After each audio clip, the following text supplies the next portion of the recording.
আমরা সেইভাবে সুরক্ষিত পুলিশ তৈরি করব। জনগণের নিরাপত্তা এবং পুলিশের নিরাপত্তা এবং তাকে সুরক্ষিত রাখা দুটোই এই সরকারের দায়িত্ব। সে কাজটা আমরা করব। পশ্চিমবঙ্গে যেহেতু সমস্ত মিডিয়া বন্ধুরা আছেন, পশ্চিমবঙ্গের জনগণ আপনারা মিডিয়ার মাধ্যমে দেখতে পাচ্ছেন। আমি কয়েকটা লাইন সেই জন্য বাংলাতেও আপনাদের জন্য বলছি। আপনারা জানেন যে পশ্চিমবঙ্গের পুলিশের দক্ষতা একটা সময় অনেক ভালো জায়গায় ছিল, উচ্চতায় ছিল। কলকাতা পুলিশকে আন্তর্জাতিক স্তরের অনেক পুলিশ ডিপার্টমেন্টের সঙ্গে তুলনা পর্যন্ত করা হতো। ধীরে ধীরে পুলিশের যে উচ্চতা এবং তার দক্ষতা, সেটাকে বিগত দিনের সরকার কাজে লাগায়নি। সেই কারণে আমাদের মনে হয়েছে যে পুলিশের ম্যান পাওয়ার, পুলিশের মডার্ন আধুনিক যে জিনিসপত্র দরকার সেগুলো, এবং সাথে সাথে আমাদের ইনফ্রাস্ট্রাকচার অর্থাৎ পরিকাঠামোগত উন্নয়নও করা দরকার। এবং আমরা আজকে এই এগ্রিমেন্টটা করছি এই কারণে, যাতে আমাদের কেন্দ্রীয় পুলিশ নির্ভর পশ্চিমবঙ্গ পুলিশকে থাকতে না হয়। আমাদের সেই দক্ষতায় এবং উচ্চতায় আমাদের পুলিশকে আমরা নিয়ে যেতে পারি। আমরা দেখেছি আর্মিতে, সেন্ট্রাল প্যারামিলিটারি ফোর্সেস বিভিন্ন ইউনিটে পশ্চিমবঙ্গের হাজার হাজার যুবক যুবতী তারা যেভাবে সার্ভিস দেয়, ইলেকশনের সময় অন্য সময় তারা পশ্চিমবঙ্গে আসে, তারা আমাদের বাংলা ভাষায় কথাবার্তা বলেন, এবং আমরাও আমাদের বিভিন্ন এলাকায় যখন মানুষের কাছে মিশি, অনেক এক্স সার্ভিসম্যানদের সঙ্গে আমাদের দেখা হয়।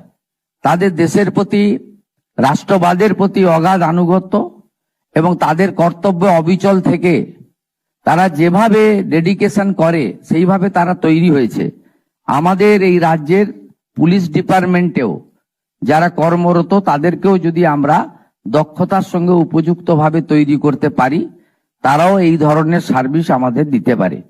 আমরা বিগত দিনে দেখেছি যে পশ্চিমবাংলায় পুলিশের মধ্যে দক্ষতা থাকা সত্ত্বেও শুধুমাত্র তাদের প্রকৃতপক্ষে উপযুক্তভাবে তৈরি না করা, আত্মরক্ষার সামগ্রী, আধুনিক সামগ্রী না দেওয়া এবং তাদের পুলিশের সংখ্যা বৃদ্ধি না করার ফলে আমাদের পুলিশ ডিপার্টমেন্টের কাছ থেকে যে আশা প্রত্যাশা জনগণ করেন বা আমরা করি, সেখান থেকে অনেকটা দূরে সরে গেছে।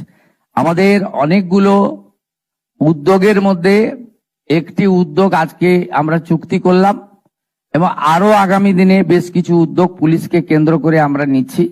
আমরা পুলিশের ম্যান পাওয়ার রিক্রুটমেন্ট বাড়ানোর জন্য ব্যবস্থা নিচ্ছি। রিক্রুটমেন্ট পলিসিতে আরো স্বচ্ছতা আনার জন্য আমরা তার ব্যবস্থা নিচ্ছি। আমাদের যে ট্রেনিং নিয়ে বসে আছে 16,000 কনস্টেবল, তাদেরকেও আমরা কাজে লাগানোর জন্য উদ্যোগ গ্রহণ করছি। আধুনিক জিনিসপত্র দেওয়ার ক্ষেত্রে আমাদের সরকার পুলিশকে সম্পূর্ণ মদত দেওয়ার ব্যবস্থা করছে, এবং সাথে সাথে আমরা অন্য রাজ্যগুলিতে যে 112 সিস্টেম চালু রয়েছে, সেই 112 সিস্টেমও আমরা পুলিশের প্রত্যেকটা থানাতে গাড়ি দেওয়া, সাথে সাথে কিউআরটি যেমন হয় ইলেকশনের সময় কুইক রেসপন্স টিমের মতো, সেগুলো বানানোর আমরা দেওয়ার চেষ্টা করছি।